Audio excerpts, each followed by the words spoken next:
Obviously, the rehab was long and arduous. I'm just, when you actually were out there on the court, you finally made the comeback. I mean, how special was that for you personally?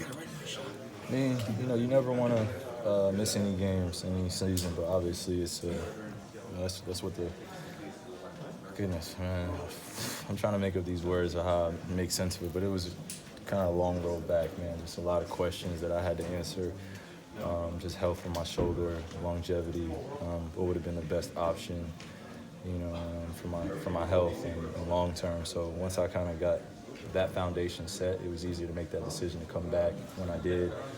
Doing the rehab, staying consistent with that, having some specialists and consultants come in and really help me be on the right track. And now we're here, coming back, and another special day. I come back on my sister's birthday, which is timing is everything for me. So I'm just happy and very grateful. But it was a long road to get back to rehab. I missed 25 or 26 games. So you never want to miss any games like that. Leave your teammates out there. So it's good to be back. When you consider how much pain you were in before, are you a little shocked that you were able to perform like this, 10 out of 11, and you look like the same players, going downhill? I mean, I'm not going to shoot 10 for 11. I hope I could shoot 10 for 11 every night, but the reality is that I just got it going, felt pretty good, attacking the rim. I'm very grateful for having the coaches and players that were getting me ready, playing 4-on-4, playing 5-on-5, and kind of pushing me out there and allowing me to test it against them and test my shoulder strength, and it just proved that when you put in work when no one's watching and you come out and you play well, then it's not really a surprise for me. I put in the work, and when I do that, I feel like the results will come.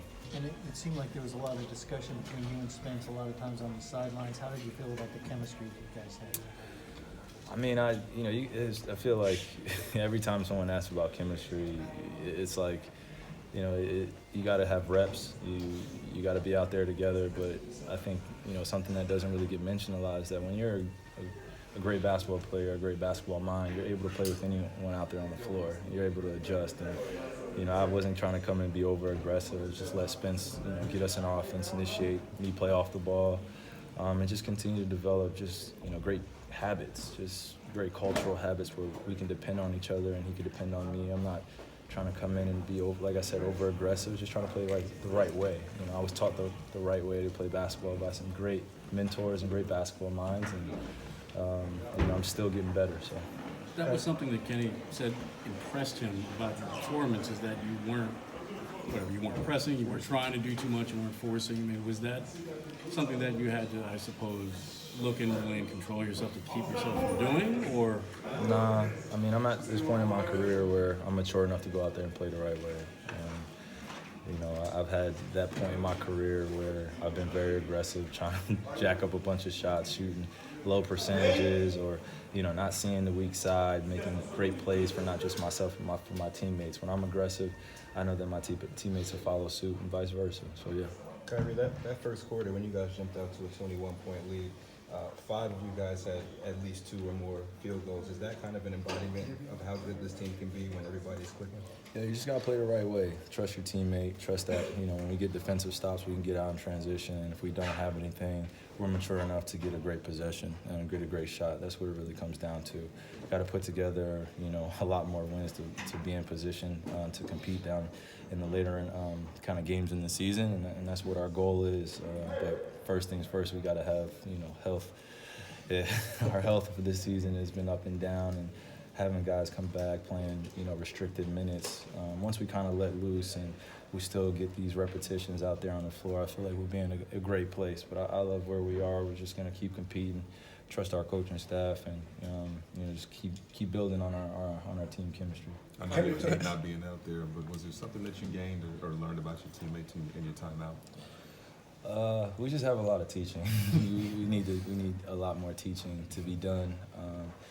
Specifically for kind of our younger year players, where we're just continuing to build what the Brooklyn Nets culture is. I think that's still yet to be defined, and we have a chance to define it with the guys in our locker room here. Obviously, we play hard, but the culture here is we want to be a championship level organization, and we want to be that for the next few years. That's competing, and when I'm done playing basketball, that this culture here will still be consistent, and that's what I'm after. That's that's a long-term goal, but obviously it starts with being here for the guys, being present, being a leader out there, allowing guys to, do their own thing, but really show them how to work on their game and work on their mental aptitude of the game. That's i.e. IQ. So you just got to get there. Kenny talked about the spirit being lifted just by seeing you back this week. Maybe that contributed to the comeback the other night against Miami. Did you kind of feel that way when times were tough, that even if you didn't come back and score 30, that just seeing you here, the guys would lift the energy level and such?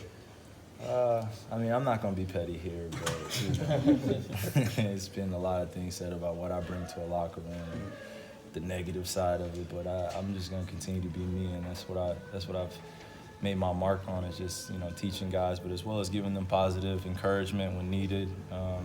Pulling guys to the side, making sure that we have some team outings, making sure that we're just collectively on the same page. If you can see it out there when the team's not on the same page, but for us, we understand we're still a developing team, and we got to do the little things in order to get to that next level. Okay, you got a here. stretch of three games in 4 nights. Do you expect to play both the next 2 or Yeah, 6? I expect to play. Yeah. Kyrie, you got hit about 3 hours before tip-off to work out. Was that, did that warm-up kind of help you, or get ready for this game, or was that something you factored into? Well, I have a shoulder maintenance program at this point, so anything that doesn't really mess up my routine, I'm sticking with it right now. Like I said, I'm in the weight room doing what I need to do to prepare at a very high level. And on my off days, there's really no such thing as an off day. Just keep coming in and really just put my body in a great position to be great out there. Kyrie, what was today like for you mentally, kind of waking up on a game day and the joy of playing as opposed to another kind of monotonous day of recovery and free assistant coaching? Well, you just don't want to take these opportunities for granted. I think that's probably what I probably can answer to your question. It's just being out. You're just watching guys across the league that you're competing against, but you're rooting for at the same time, and you're just picking up on different things out there on the floor, and how can you make your body better off the floor. It's just a big balance you got to have, and in order to survive in this league, this long seasons, you really got to put yourself in your body in a great position to be at that high level on a consistent night. So I've been able to do it, but this season has kind of been up and down for me. It's been frustrating. But at the same time, my teammates have pulled and galvanized this whole entire group. Spence done a great job. Karras coming back. Jay's grown immensely as a player. DJ's holding the fort down. GT's a little banged up right now, but we're still pushing through. As a group, we understand we have veterans, but we got to bring our young guys along with us and teach them that, in order to get to that high level, we got to have consistency. Kyrie, when you talk about not being over-aggressive and coming back after that injury, missing 26 games, and does that explain the fact that you didn't go to the free throw line today and not going? I never go to the free throw line anyway. And you look over my career, I don't go to the free throw line anyway. I've made my mark in being very efficient in field goals, but please believe it'll get to a point where I'll make it pretty obvious to get to the free throw line. But I'm never gonna leave it on the refs. Never ever. Gonna leave it on my game and let it speak for itself. Kyrie, Last one, guys. Kyrie, what was that conversation with Vince Carter for you? You look like you had a little chance to dap up with him and chat for a little bit. Man, I just was a kid, in my room watching VC and the New Jersey Nets. Man, like I said, I'm a diehard New Jersey Nets fan before it came to Brooklyn. Now that we've adjusted here, even though I love Brooklyn the same, it's just that was a kid's dream to go see Vince Carter and Jason Kidd and the New Jersey Nets play. But specifically Vince Carter used to do some amazing things, man. It was incredible as a kid to watch. I don't want to take it for granted how much he's given of his life to sacrificing his time with his family, with his friends, to be playing basketball for this long.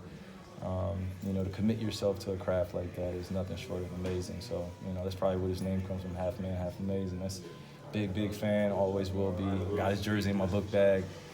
Yeah, I'm a happy New Jersey Nets kid. Appreciate you guys.